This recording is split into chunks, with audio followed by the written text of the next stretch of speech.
Hello everyone, this is Ashirwad Soni and welcome you all guys on our YouTube channel RX Career in Pharmacy. This is Microbiology Unit 1 Part 8.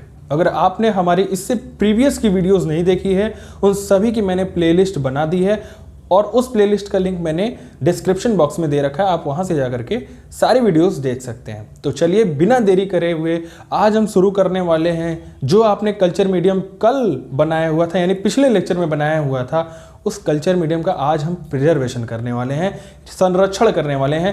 कैसे कैसे preservation कर सकते हैं आइए सीखते हैं। बहुत ही आसान है। प्रिजर्वेशन एक टेक्निक होती है, एक तरीका होता है जिसमें हम कल्चर मीडियम को लंबे समय के लिए प्रिजर्व करके रखते हैं ताकि फिर कभी ज़रूरत पड़े तो हम उसका इस्तेमाल कर सकें।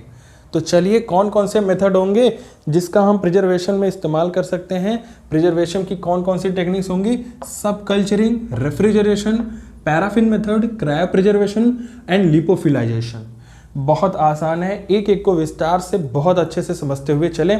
आइए, अगर हम सब कल्चरिंग की बात करते हैं तो इसमें हम जो कल्चर मीडियम लिए हैं उसका न्यूट्रिशन मीडियम लगातार कंटिन्यूअसली रेगुलरली एक समय के अंतराल पर चेंज करते रहते हैं ताकि कोई माइक्रोबियल ग्रोथ अदर वाली ना हो सके। तो आप न्यूट्रिशन मीडियम लगातार आप चेंज करते रहिए, रेगुलरली चेंज करते रहिए और इससे कल्चर मीडियम प्योर बना रहेगा। प्योर यानी इन द सेंस जो कल्चर मीडियम एक ही टाइप का हम लोग बैक्टीरिया ग्रो कराना चाहते थे तो वही वाला बैक्टीरिया ग्रो करेगा। मैंने आपको दो कल्चर मीडियम कल बताए थे, एक प्योर बताया था और एक मिक्स्ड कल्चर मीडियम बताया था। प्योर वाले में सिर्फ एक ही टाइप के बैक्टीरिया ग्रो करेंगे और मिक्स्ड वाले में एक से अधिक प्रकार के बैक्टीरिया ग्रो कर सकते हैं। बैक्टीरिया या फिर माइक्रो ऑर्गेनिज्म की बात कर लेते हैं। तो प्योर अगर आपको ब्रीड बनानी है यानी प्योर कल्चर मीडियम बनाना है तो आप सब कल्चरिंग का इस्तेमाल कर सकते हैं जिसमें हम न्यूट्रिशन मीडियम को रेगुलरली अपडेट करते रहते हैं, चेंज करते रहते हैं।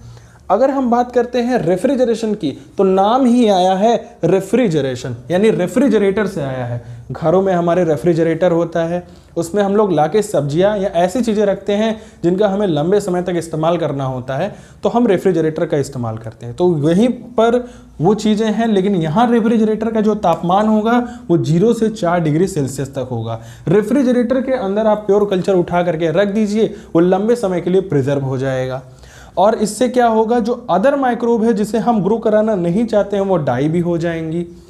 अब अगर पैराफिन मेथड में जाना चाहें तो पैराफिन मेथड में आप कल्चर मीडियम लिए हैं, उस कल्चर मीडियम में पैराफिन ऑयल डाल देते हैं जिसकी वजह से कल्चर मीडियम के ऊपर एक थिन लेयर बन जाती है पैराफिन ऑयल की और इसकी वजह से बैक्टीरिया की जो ग्रोथ है वो रुक जाती है और वो प्रिजर्व हो जाती है।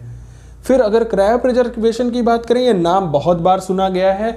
-196 डिग्री सेल्सियस पर, -196 डिग्री सेल्सियस पर इस तापमान पर इस कल्चर मीडियम को रखा जाता है। ये बहुत कम तापमान है, वेरी लो टेम्परेचर है। इस तापमान पर अगर आप कल्चर मीडियम को रख देंगे तो बैक्टीरिया की ग्रोथ इनहिबिट हो जाएगी, रुक जाएगी और ये लंबे समय के लिए प्रिजर्व हो जाएगी।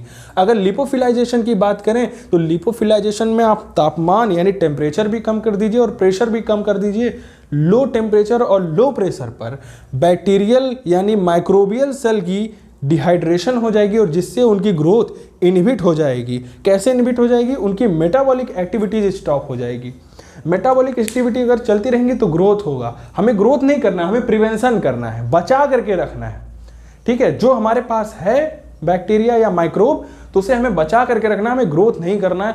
तो हमें क्या करना होगा, हमें उसकी मेटाबॉलिक एक्टिविटी को स्टॉप करना होगा। तो लिपोफिलाइजेशन कर देंगे, टेम्परेचर भी कम कर देंगे, प्रेशर भी कम कर देंगे। इसकी वजह से वो डिहाइड्रेटेड हो जाएगी, मेटाबॉलिक एक्टिविटीज स्टॉप हो जाएंगी और बैक्टीरिया इनहिबिट कर देगी अपनी ग्रोथ को। और इस वजह से इसके बाद हम इसे अंधेरे में 4 डिग्री सेल्सियस के तापमान पर फ्रिज के अंदर रख देंगे। यानी टेम्परेचर प्रेशर कम करने के बाद हम उसे अंधेरे में 4 डिग्री सेल्सियस तापमान लगा करके रेफ्रिजरेटर में सेट करके उसको फ्रिज में रख देंगे। और इसी मेथड को फ्रीज ड्राइड प्योर कल्चर भी कहा जाता है। इसको फ्रीज ड्राइड प्योर कल्चर भी कहा जाता है। जो कल्चर बनके तैयार हुआ है इसे क्या बोलते हैं, फ्रीज ड्राइड प्योर कल्चर।